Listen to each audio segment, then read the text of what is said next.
Hey guys and gals, I was scanning through the YouTube channel and I noticed something. Some Christian channels were talking about the mockers and scoffers are at an all-time high, and it does talk about that in the end times. But to some degree, that's our own fault, and I'll show you why in this graph here in a minute. It's to the point to where us talking about end times is four times more than what we're talking about the gospel.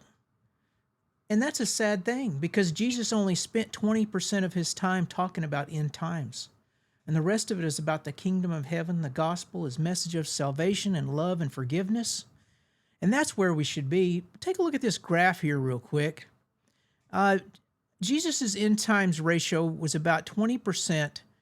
And let's just scroll down and I'll show you some stuff.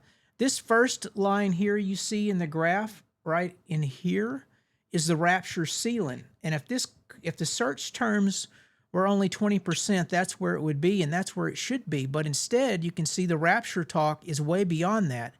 And in some instances, it's more than the gospel talk. And I just wanted to share this.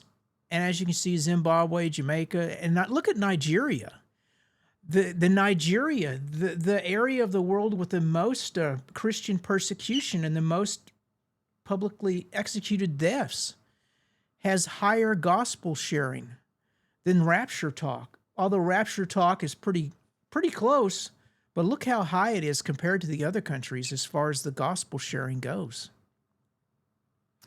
And that's a wonderful thing, And the most difficult times makes the best of the worst people, So that's sort of where we are there. And look at the United States of America. It's pretty even, the gospel versus rapture talk, but we still exceed the rapture talk by double, a little more than double. If we use Jesus's example as an example for us and what we should be conveying. And this is another graph, and it's how far each country is from Jesus' standard. And the closer to zero it is, as it says, every country is below, the closer to zero, the further from Christ's example. And here we go. Zimbabwe, Jamaica, United States, we're number 3. We're pretty far away from Jesus' example, 54 points below the standard. And that's pretty sad to say. We're so caught up in having our ears tickled. No wonder the mockers and scoffers are at an all-time high.